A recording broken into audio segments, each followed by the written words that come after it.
घरे केही नथिबा समय रे कलाकना बुलाइले लुटेरा घरर आगपट कबाट भांगी 25 तोला सुना रूपा अलंकार और नगद टंका चोरी एभली घटना घटिची ब्रह्मपुर बड़बजार थाना अंतर्गत जेमादेई पेंठ साहिरे जेमादेई पेंठ साहिर मनोज कुमार पाढ़ी घर चोरी होईची।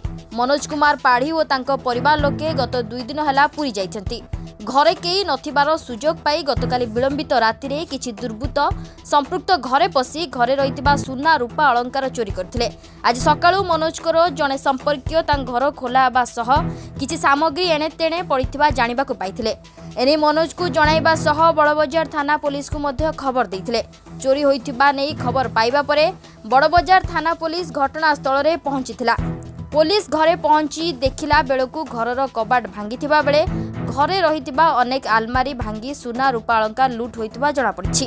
चोरी घटनार अधिक तदंत पाई बड़बजार थाना पुलिस साइंटिफिक टीम और संधानी कुकुरर सहायता नेछथि। तेबे घरु प्राय 25 तोला सुना रूपा और नगद प्राय 25,000 टंका चोरी होइतिबा कहिसंती स्थानीय बासिंदा। ए अंचल रे एभली घरु चोरी हेबा घटना प्रथम होइतिबा बेले घटनार तदंत करी अभियुक्तଙ୍କୁ गिरफ करी तांको विरुद्ध रे दृढ़ कार्यानुष्ठान ग्रहण करिबा निमंते स्थानीय बासिंदा दाबी करछंती।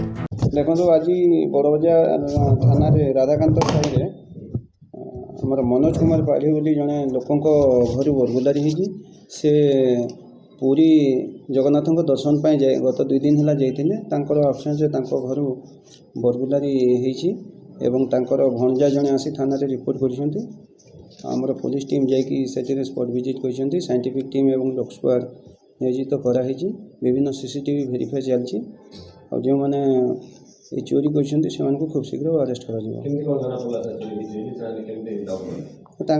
भणजा जी से प्रथम आज सका मंदिर आसते फेरला बेले से देखिले मामू घर गेटा खोला थिला एवं से सन्देह करके पड़िशा घर लोक डाकिकी देखिले घर भांगिकी भितर सब गडरेज माने भंगा भंगी कर मामू सहित से जोगाजोग कले और जानिले जे घर पाखापाखि माने 2 लाख टंकार केस एवं किसी सोना गहना जो था चोरी होबार से अनुमान कर तार पाखापाखि मूल्य 8 ରୁ 10 लाख हम। पुलिस पक्षर सांगे सांगे आम स्पॉट विजिट जाइलु बर्तमान डॉग स्क्वाड और साइंटिफिक टीम आसुँच पुणी थे जाकि डॉग स्क्वाड और साइंटिफिक टीम यूटिलाइजेशन हम और से अनुजाई सीसीटीवी बर्तमान सहर विभिन्न जगह लगी सीसीटीवी को आम भेरीफाई करूँ जो मैंने बरगुलारी कर खूब शीघ्र अरेस्ट कर। ब्रह्मपुर मनोज पंडा रिपोर्ट न्यूज एक्स ओडिया।